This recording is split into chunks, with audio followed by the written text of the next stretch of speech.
Bonjour, je vous retrouve aujourd'hui avec un nouveau tuto page.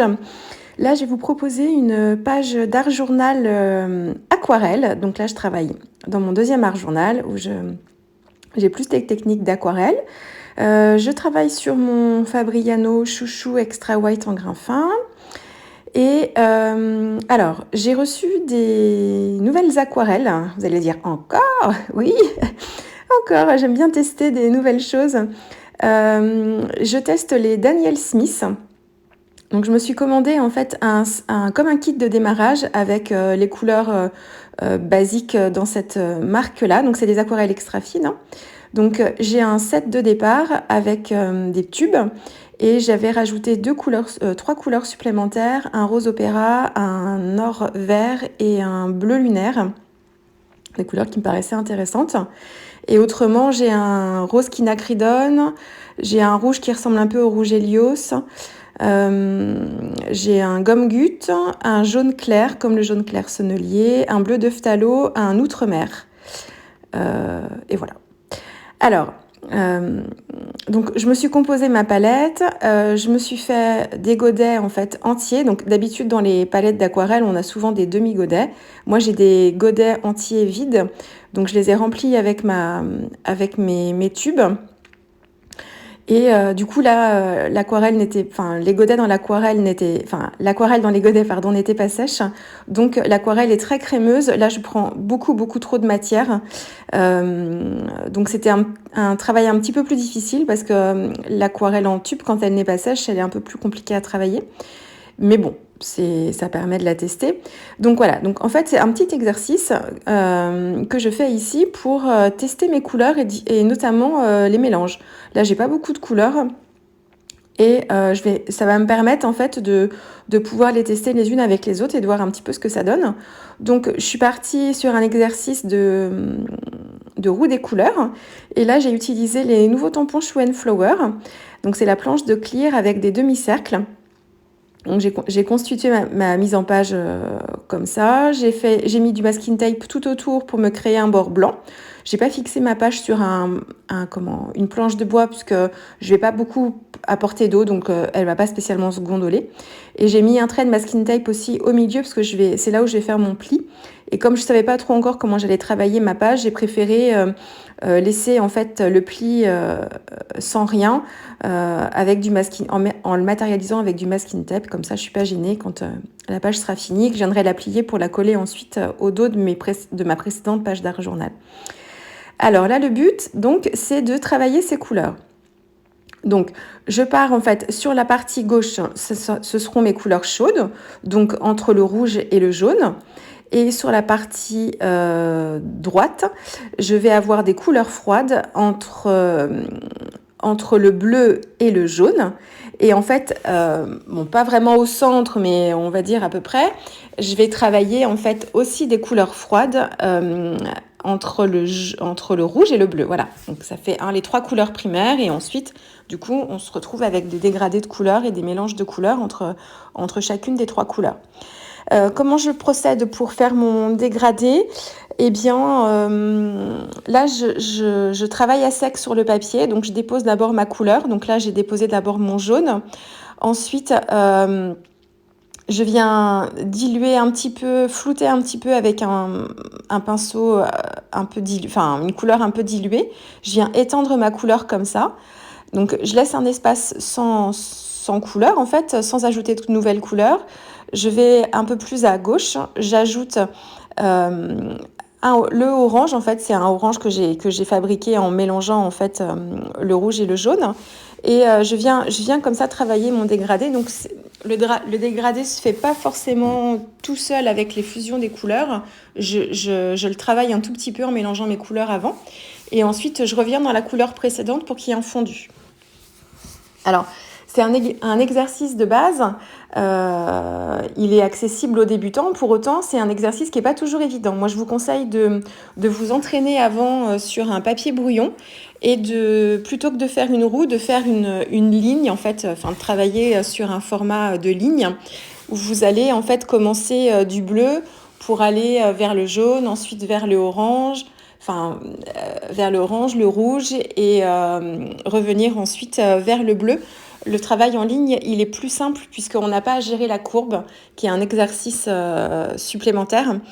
Donc voilà, donc je vous conseille de vous entraîner comme ça, de voir comment vos couleurs réagissent, comment les fusions s'opèrent, si vous arrivez à faire des jolis dégradés, c'est-à-dire une jolie transition entre chacune des couleurs. Et puis une fois que vous êtes à peu près rodé sur la version en ligne, vous pouvez vous attaquer à votre page d'art journal, qui là n'est plus vraiment un test, hein, ce sera une page que vous allez garder par la suite.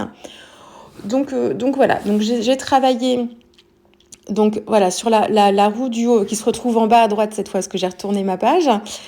Donc du rouge, du rose, du orange et du jaune. Les roues qui sont plus vers le haut, j'ai travaillé un peu plus dans le jaune et dans le orange pour donner une composition qui soit intéressante, hein, qui soit pas toujours faite de la même façon. Donc voilà, donc sur la partie gauche, j'ai vraiment les tons chauds et sur la partie droite, j'ai plus les tons froids avec donc mes verts et mes violets sur le haut.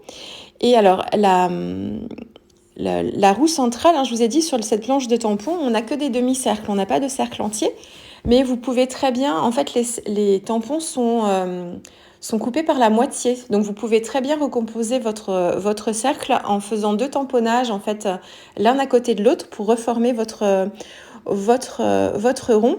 Et alors moi je me suis j'ai pas retourné ma page quand j'ai fait le deuxième tamponnage et du coup j'ai bavé et l'impression était pas nette, c'était pas très joli, donc j'ai retamponné mon motif en fait sur un papier à part, donc le même papier Fabriano mais sur un papier à part, et du coup ça me permet d'avoir un tamponnage plus précis et je vais venir travailler ma colorisation d'une seule traite en fait en faisant la roue des couleurs dans son intégralité. Voilà, je détournerai, vous verrez ça après, je viendrai recoller par-dessus. On m'a demandé ce que c'était que ma petite palette blanche là que vous voyez en haut. En fait, c'est un plat que j'ai trouvé dans un rayon de grande surface, rayon cuisine. C'est un plat en faïence. Je pense pas que ce soit de la porcelaine. Je pense que c'est vraiment de la faïence. Il est tout blanc, rectangulaire avec les coins arrondis. C'est tout basique, mais ça me permet en fait d'avoir une plus grande surface pour faire mes mélanges de couleurs. Et ça m'évite d'utiliser ma plaque en verre. Parce que la plaque en verre, en fait, je suis obligée de la nettoyer, parce qu'autrement, je fais des bêtises, j'oublie que j'ai ma couleur à cet endroit-là, je passe mon papier dessus. Il suffit que j'ai retourné mon papier pour X ou Y raison et je me retrouve avec des taches sur mon fond. Donc, quelquefois, quand c'est ce que je veux, c'est très bien, mais quand je viens de terminer ma page et que je me retrouve avec des taches, c'est moins bien, vous voyez. Ça m'est déjà arrivé, c'est pour ça que je vous le dis. Donc, et c'est encore plus vrai quand je travaille avec mes aquarelles, et j'aime bien me garder en fait les fonds de couleur que j'ai préparés et que j'ai pas forcément utilisés. J'aime pas forcément les nettoyer tout de suite. Je sais pas, ça me fait mal au cœur d'enlever toutes ces belles couleurs et de pas les utiliser. Donc c'est vrai que j'ai tendance à garder mes fonds de couleur déjà dans mes palettes où j'ai mes godets là, et je travaille toujours sur une base en fait, sur un fond de couleur précédent. Donc voilà, donc c'est juste un petit plat en faïence, tout bête. Alors là, vous voyez donc mon tampon. Donc j'ai tamponné 2 fois le même motif pour me former un cercle. Alors j'ai pas été super précise. Là, il me manque un tout petit bout, mais je préférais que ça me fasse un petit espace blanc plutôt que j'ai des traits en fait qui soient les uns sur les autres et qui aient un tout petit décalage. Je préfère que ce soit comme ça. Alors, je suis désolée, le cadrage est nul. Je sais pas pourquoi. Là, cette fois, j'ai ma tête qui est juste au-dessus. Je devais essayer. Là, quand je fais ça, c'est en général que je suis super concentrée et que je veux pas me louper. Donc, j'ai besoin de me rapprocher. Je pense que là, je fais aussi que je vois peut-être moins bien. Et j'ai besoin, sans m'en rendre compte, de me rapprocher de mon motif. Même si j'aurais tendance à voir mieux si j'éloigne les choses. Mais je sais pas, c'est peut-être ça aussi psychologique. Donc, je suis désolée, vous voyez pas grand-chose. Vous voyez ma tête. Mais c'est exactement le même travail que pour ce que je viens de faire là précédemment. Sauf que là, je travaille la roue dans son intégralité d'un seul tenant. Et ce que j'aurais dû faire avant, j'aurais dû matérialiser l'emplacement de mes 3 couleurs primaires pour que ce soit un petit peu mieux réparti. Parce que là, en fait, j'ai perdu du temps à chercher où est-ce que j'allais mettre mon jaune et mon bleu. Et du coup, l'aquarelle a eu le temps de sécher un petit peu et je suis obligée de rattraper un peu les démarcations. Bon, ça se fait très bien. Moi, j'ai un bon papier, donc il n'y a pas de souci. Mais quand quand on vient dans une couleur en fait qui n'est pas encore sèche mais qui est pas vraiment humide non plus, il faut que vous reveniez avec un pinceau qui soit pas trop gorgé d'eau, autrement vous allez avoir des auréoles. Alors quand on veut des auréoles, donc du coup voilà, c'est très bien. Par contre, quand on veut retravailler le dégradé, quand on veut faire une meilleure transition, il faut faire à tout prix attention à la dose d'eau qu'on a dans notre pinceau. Donc n'hésitez pas à essuyer en fait votre pinceau légèrement sur votre chiffon pour enlever l'excédent d'eau et ça vous permet d'éviter les auréoles. Sinon l'eau en fait vient pousser les pigments, hein. C'est le principe. Donc voilà, faut faire attention. Donc voilà, donc ma roue du centre. Alors la roue du centre n'est pas au centre et j'ai mon masking tape au milieu. Donc vous voyez là, je viens positionner ma roue et j'ai marqué un trait de crayon gris pour matérialiser en fait le bord de mon masking tape et revenir couper en fait mon cercle. Et voilà, on a l'impression que le rond du coup est décalé quand j'enlève le masking tape, mais en fait non pas du tout, c'est un effet d'optique, hein, mais c'est parce que j'ai pas centré mon motif, je le voulais en décalé. Et voilà, du coup on a l'impression que le motif est décalé, mais le motif de droite paraît décalé, mais en fait non, le cercle est bien formé. Un petit coup de gomme pour enlever mes traits de crayon. Je vais coller tout ça, je pense. Donc vous voyez après, donc j'ai travaillé mes éléments principaux, donc les cercles qui sont les plus grands. Et ensuite, je suis venue travailler la taille du dessous, ce qui était moyen, et j'ai terminé par les petits pour équilibrer mes couleurs. Donc voilà, donc on aura donc sur la partie gauche, on a vraiment des tons de orangé, et puis sur la partie droite, on se sépare entre les verts et les violets. J'aurais dû, vous voyez là j'ai une double page. Si j'avais voulu faire vraiment les tons orangés, les tons verts et les tons violets, il aurait fallu que j'en fasse trois pour les 3 couleurs primaires. Donc forcément que j'ai une partie qui est plus déséquilibrée et il aurait fallu, c'est ce que j'ai fait au centre en fait, où on a un peu plus de vert et de violet sur la même roue pour avoir un équilibre. Donc une fois que j'ai fait ça, je vais travailler mon sujet. Donc c'est une autre planche de tampon de Show & Flower de cette collection aussi. Une jeune fille qui est dans ses pensées ou dans ses rêves. Et alors je la travaille très simplement. Donc là je connais pas du tout mes couleurs. Là je travaille très peu avec des couleurs en fait aussi, les couleurs primaires je les travaille très peu. En fait moi je travaille directement avec des mélanges de couleurs dans les godets, c'est-à-dire des couleurs, quand vous achetez des godets, que ce soit Sennelier ou Winsor & Newton, vous avez en fait les couleurs primaires et puis ensuite les autres couleurs, quelquefois ce sont des pigments purs et puis quelquefois vous avez un mélange de pigments pour vous former votre couleur. Donc ça vous évite, quand vous avez une couleur qui vous plaît beaucoup, un mélange qui vous plaît beaucoup, ça vous évite de devoir le faire à chaque fois, vous avez la couleur directement dans le godet. Donc là, j'ai pas de marron, j'ai pas de teinte de terre. J'ai pas d'ocre jaune, j'ai rien de tout ça. J'ai vraiment mes couleurs primaires. J'ai le bleu lunaire qui est un peu à part, mais autrement j'ai pas tout ça. Donc il faut que je fasse mes couleurs moi-même. Donc, je vous dis, c'est un très très bon exercice. Donc là, pour faire la couleur de la peau, j'ai travaillé avec mon rose opéra.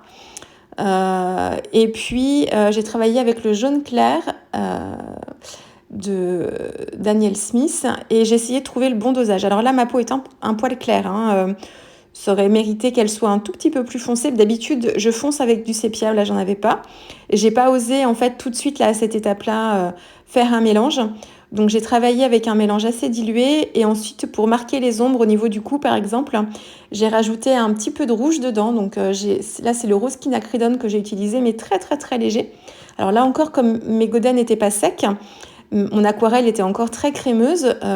Du coup, même si j'y vais avec la pointe du pinceau, je prends beaucoup de matière directement dedans. Donc il a fallu que j'ajuste un petit peu le dosage. Donc voilà, mais même sur le coup, on le voit. Bon là, je ne sais pas si vous verrez bien, ça crée une ombre quand même, mais bon. Et avant que l'aquarelle sur la peau ne soit sèche, j'avais mis un petit peu de rose opéra dilué avec un peu de jaune, un peu plus soutenu pour marquer les pommettes. Et ensuite, j'avais envie d'une chevelure qui soit neutre, en fait, puisqu'on est dans la couleur. Hein. Je pense que c'est après avoir fait mon album en noir et blanc que j'ai beaucoup aimé faire, hein, où je travaillais dans le gris surtout. Là, j'ai vraiment eu envie de couleurs, donc j'ai travaillé sur vraiment toutes les couleurs de l'arc-en-ciel. Et donc, je voulais une chevelure neutre pour, on ait l'impression que cette jeune fille est dans ses rêves et elle rêve en couleur. Donc voilà, c'était mon inspiration. Je la trouve très poétique. Après, c'est comme tous les tampons Schwen Flower, ils sont tous dans cet esprit-là. Donc un petit texte. Donc je pense que c'est de la même planche de tampon où il y a la jeune fille là. Donc voilà, c'est une page très simple, c'est une page aquarelle. Il n'y a pas d'embellissement, quoi que ce soit. Je voulais vraiment travailler sur mon fond. Et là, je viens rajouter des petits détails. Donc, vous voyez, hein, on commence par les gros motifs. Donc là, mes roues, ensuite les moyens, les plus petits ronds, et je termine par des tout petits détails. Donc là, ce sont des étoiles, toujours de la même collection. Qu'est-ce que je voulais vous dire aussi sur les cheveux? J'ai travaillé avec... qu'est-ce que j'ai pris? J'ai dû prendre... alors, j'ai fait un petit mélange de gris, en fait, avec toutes mes couleurs de ma palette, là. Donc, en fait, j'ai mélangé toutes les couleurs ensemble pour me former un gris. Et ensuite, j'ai utilisé une aquarelle des couleurs VF. C'est la teinte caviar qui était sortie pendant Noël. Et il y a un peu de nacre dedans. Donc, ça donne un petit côté un petit peu irisé. Alors là encore, moi, j'aime tester à la fois des nouvelles couleurs, j'aime tester des nouvelles marques. Je me suis acheté un livre sur la composition des couleurs, les pigments et autres. Et dans ce livre, il y avait en fait tout un descriptif sur les Daniel Smith, entre autres. Et du coup, ça m'a donné envie de tester. Mais franchement, ne craquez pas votre budget. Si vous êtes inspiré et si vous avez envie et si vous êtes tenté comme moi, vous faites bien sûr comme vous voulez, mais c'est pas parce que j'utilise ces aquarelles-là ou même les couleurs VF qu'il faut à tout prix que vos aquarelles sont forcément meilleures si vous utilisez ces aquarelles-là. Si vous commencez l'aquarelle et que vous voulez en fait voir si ça vous intéresse, les Sennelier ou les Winsor & Newton en extra fine sont très bien pour débuter. Ou alors en aquarelle fine aussi, même les Prima. Voilà, je vous ai fait une petite revue dans une réponse FAQ sur les différences entre les aquarelles. Donc n'hésitez pas pour celles qui arrivent ici à vous y référer. Mais voilà, c'est vrai que je vous tente souvent avec des nouvelles choses, mais franchement, voilà, ce qui est important, c'est de travailler ces techniques au début. Donc, c'est vraiment faire des exercices. Donc, ça, c'est un exercice qui est assez intéressant. Donc, travaillez d'abord avec vos couleurs. Faites plein de choses, en fait, avec vos aquarelles. Testez-les en colorisation, en toile. Et puis ensuite, si comme moi, vous êtes mordu de l'aquarelle, vous allez avoir envie de tester des choses. Mais franchement, je vous pousse pas à la consommation du tout. Hein. Moi, c'est vraiment... c'est vraiment moi qui suis tentée par de nouvelles choses. Mais puis, c'est pour vous montrer des choses différentes aussi. Donc voilà, oui, mon avis sur les Daniel Smith, alors elles sont très réputées ces aquarelles-là, donc je confirme, elles sont très très bien, j'ai beaucoup apprécié. Je sais pas si je m'achèterais d'autres couleurs quand même parce que j'ai déjà bien, de quoi faire avec mes Sennelier que j'aime beaucoup et mes Winsor & Newton aussi, donc je suis pas certaine que je rachèterais d'autres couleurs pour l'instant dans l'immédiat, mais je pense que c'est une palette que je vais me garder pour me faire des exercices et me forcer à utiliser les couleurs primaires et à faire mes mélanges. Je pense que je continuerai comme ça à l'utiliser parce que j'ai trouvé que c'était vraiment très intéressant. Et alors là, vous avez des couleurs extrêmement lumineuses parce qu'aussi j'ai travaillé avec les aquarelles crémeuses en fait qui n'étaient pas encore sèches dans le godet. Donc j'ai beaucoup de pigments, mais franchement, les aquarelles on les utilise pas vraiment comme ça. Donc après, je pense qu'elles sont naturellement très lumineuses aussi. Donc maintenant qu'elles sont sèches, alors pour que l'aquarelle, quand vous mettez comme ça des aquarelles en tube dans vos godets, il faut vraiment les laisser sécher, vos aquarelles, si vous voulez qu'elles deviennent dures. Hein. Si vous voulez les garder crémeuses, vous refermez votre palette tout de suite et elles garderont ce côté crémeux un petit moment. Mais si vous voulez qu'elles deviennent vraiment dures, il faut que vous laissiez sécher vos godets d'aquarelle avec votre palette ouverte. Autrement, elles ne sécheront pas complètement et ça peut prendre plusieurs jours. Donc pas d'inquiétude si au bout d'un jour ou deux, c'est encore un peu mou. C'est normal, ça prend beaucoup de temps à sécher, mais il faut que votre palette d'aquarelle soit ouverte. Il ne faut pas qu'elle soit enfermée de façon hermétique. Voilà, je vous laisse avec le détail en photo. Et puis moi, je vous dis à très vite avec une prochaine vidéo. Au revoir.